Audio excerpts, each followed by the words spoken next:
더불어민주당 비대위 대변인 신현영입니다. 지방선거의 세대교체, 청년을 위한 혁신 공천, 이를 통해 더불어민주당이 정치교체를 이끌어 나가겠습니다.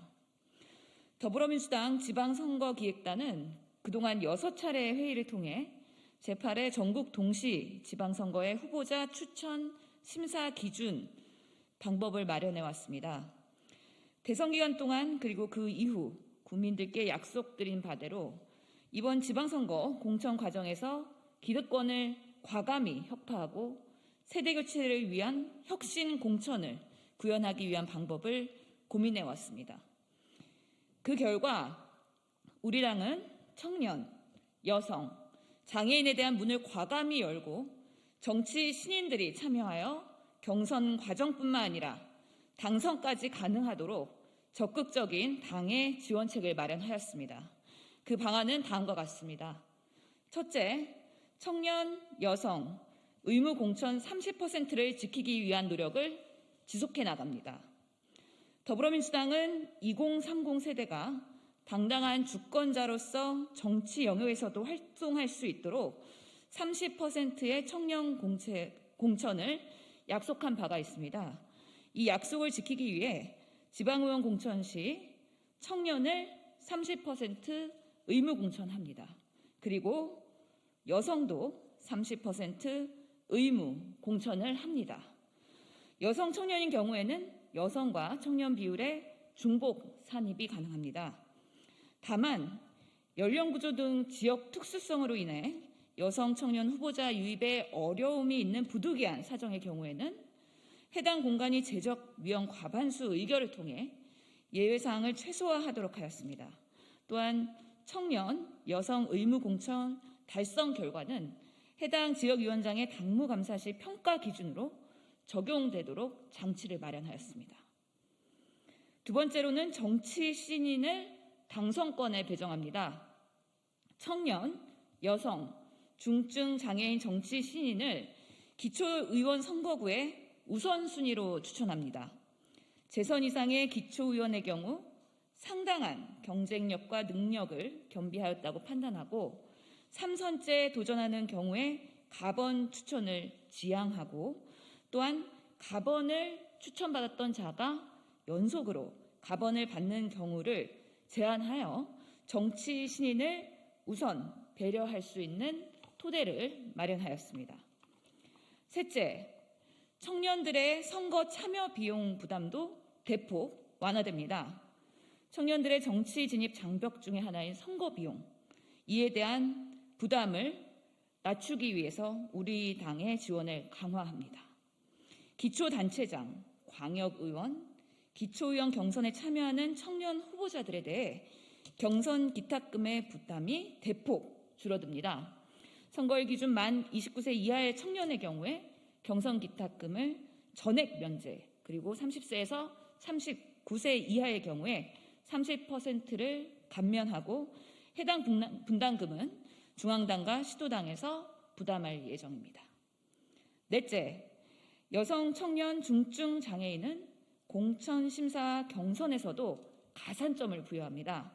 여성, 청년, 중증 장애인은 공천 가산으로 25%를 가산하게 되는데요.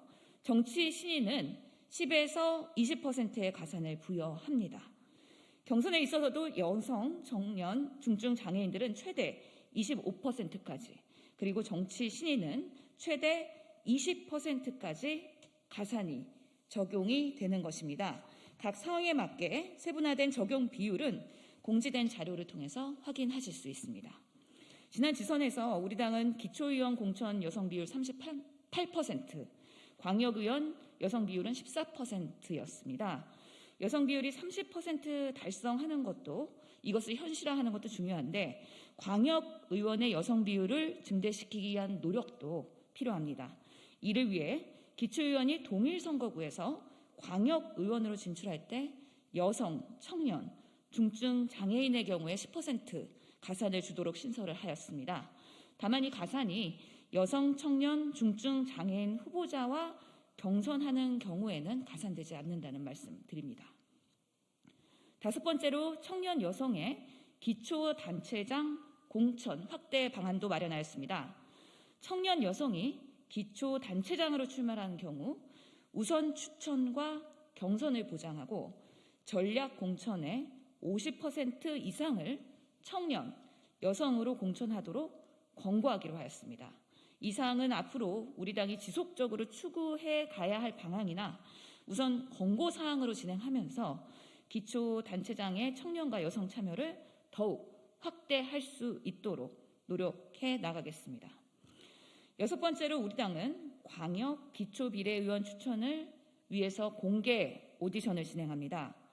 휴식회 방식과 같은 공개 오디션은 17개 시대에서 진행이 되며 선출 인원은 지역별로 1명입니다. 우리 당은 관련하여 청년 비례대표 오디션 프로세스 안을 만들어서 각 시도당에 전달하였는데요. 시민 공천 배심 원단을 구성하여 많은 분들이 평가에 참여할 수 있도록 후보를 심사하고 지역에 역량 있는 청년 인재들이 공정하게 경쟁하는 모습을 투명하게 공개할 예정입니다. 후보자들이 연설과 프레젠테이션을 활용해서 스피치, 그리고 공개 경쟁, 공개 토론 등을 통해서 최종 후보자 1인을 선출하게 되는데요. 오디션을 통해서 여성이 1등하는 경우에는 비례대표 1번, 그리고 남성이 1등하는 경우에는 비례대표 2번을 받도록 각 시도당의 상황에 맞게 해당 오디션을 진행할 예정입니다. 또한 청년 후보자가 비전 경연 또는 비전 프레젠테이션, 쇼츠 동영상 등을 활용해서 후보자의 비전과 콘텐츠를 선보이는 방법도 격려할 예정입니다. 마지막으로 공천 시스템의 혁신을 도입합니다. 혁신 공천을 구현하기 위해 후보자에게 빅데이터를 활용한 AI 면접을 도입합니다. 빅데이터를 활용해서 해당 선거구의 현안을 선별한 키워드 분석을 하고 이를 면접 질문으로 추출해서 후보자가 지역 현안의 이해도와 직무 역량이 얼마나 되는지 평가하게 되는 것입니다. 이는 후보자가 실질적인 지역 현안에 대한 해결 능력을 가지고 있는지 판단하기 위한 척도로서 활용될 수 있기에 지역 주민들이 정말로 필요로 하는 내 삶을 바꿀 수 있는 지역 의원을 투표하는 데 객관적인 도구로서 활용될 예정입니다. 추가적으로 장애인 후보자의 경선 참여 시 가산 범위를 확대할 것입니다. 우리 당의 기존 방식은 중증 장애인의 경우에 공간이 심사 점수 그리고 경선 결과에 대해서 각각 25%를 기존에 가산해 왔는데요. 추가적으로 경증 장애인의 경우에도 심사 점수 그리고 경선에 각각 10%를 가산하는 것으로 확대해 나갈 예정입니다. 관련해서는 당원 당규의 개정이 필요하기에 후속 조치를 이어나가겠습니다. 더불어민주당은 이번 지방선거를 통해서 기득권 해체 그리고 혁신 공천을 앞세워 국민들에게 평가받고자 합니다. 도덕성 검증은 강화하고 능력 있는 젊은 정치인들이 많이 양산돼서 실력 있는 정치인들이 지역 정치를 할 수 있도록 더불어민주당은 앞으로도 끊임없이 변화해 나가겠습니다. 국민 여러분들과 언론인 여러분들의 많은 관심과 성원 부탁드리겠습니다. 감사합니다. 두 번째 브리핑 이어나가도록 하겠습니다. 윤석열 인수위가 여성가족부 폐지를 일단 유예하기로 밝혔습니다. 여가부 존치를 비롯해 정부 조직 개편을 지방선거 이후로 연기한다고 발표한 것입니다. 말로는 새 정부 출범 이후로 미루겠다고 하지만 지방선거를 감안한 전략적 속도 조절이 아닌지 되묻고 싶습니다. 윤석열 당선자는 대선 당시 여성가족부 폐지를 발표했고 인수위도 여가부를 확실히 폐지하겠다고 밝혀 여전히 우리 사회에 만연한 성차별과 성폭력에 대한 안일한 인식을 보여주었습니다. 논란이 이어지자 이제서야 시한부 여가부 장관을 세우겠다고 발표했습니다. 결국 여가부의 중요 기능들에 대한 진지한 검토와 평가 없이 이루어진 정략적인 공약임을 시인한 것입니다. 한국은 OECD 회원국 중에 성별, 임금 격차가 가장 큰 나라입니다. 유리천장 지수도 10년 연속 꼴찌입니다. 독박 육아와 돌봄에 치이고 있는 여성들은 실업과 빈곤으로 내몰리는 상황입니다. 여성들의 높은 자살률 이면에는 젠더 폭력, 채용 성차별, 성별 임금 격차 등의 어두운 그림자가 여전히 드리우고 있습니다. 구조적 성차별은 없다는 윤석열 당선자의 발언은 현실과 얼마나 동떨어져 있는지 보여주는 상징적인 발언입니다. 여성가족부 폐지 공약은 구조적 차별에 대한 몰이해에서 기인했을 뿐만 아니라 여성과 소수자에 대한 차별과 폭력을 강화하고 용인하는 것에 불과합니다. 여성과 소수자들을 2등 시민으로 고립시키는 것이 아니라면 성별 갈라치기를 비롯한 차별과 혐오 선동을 멈추고 진지한 고민을 통해 성평등 정책 강화 방안을 내놓으시기 바랍니다. 또한 분열과 혐오를 주장한 여성가족부 폐지 공약에 대한 진심 어린 사과도 함께 되어야 할 것입니다. 마지막 세 번째 브리핑 이어가겠습니다. 국민의힘 지방선거 공천에 윤심이 어른거리고 국민의힘 당내에선 윤심을 두고 다투는 모습이 볼성 사나운 모습들이 지속되고 있습니다. 원인 제공자는 윤석열 당선자입니다. 김태흠 의원과 독대까지 하면서 충남지사 출마를 권유한 것으로 알려지며 정치적 중립 위반 논란이 제기되었습니다. 윤석열 당선인의 입이었던 김은혜 인수위 대변인이 경기도지사 출마를 선언한 것도 윤심 공천 논란을 피할 수 없게 합니다.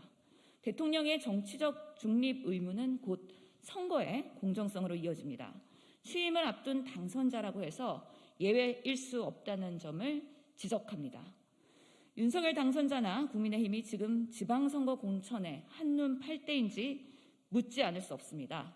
윤석열 당선자와 국민의힘은 위기에 직면한 대한민국을 구하고 국민의 삶을 지켜가야 할 막중한 책임을 부여받았습니다. 그런데도 인수위와 국민의힘은 정작 추경, 물가, 금리, 기후위기 등 산적한 현안에 대해서 제대로 된 대책 하나 내놓지 않고 있습니다.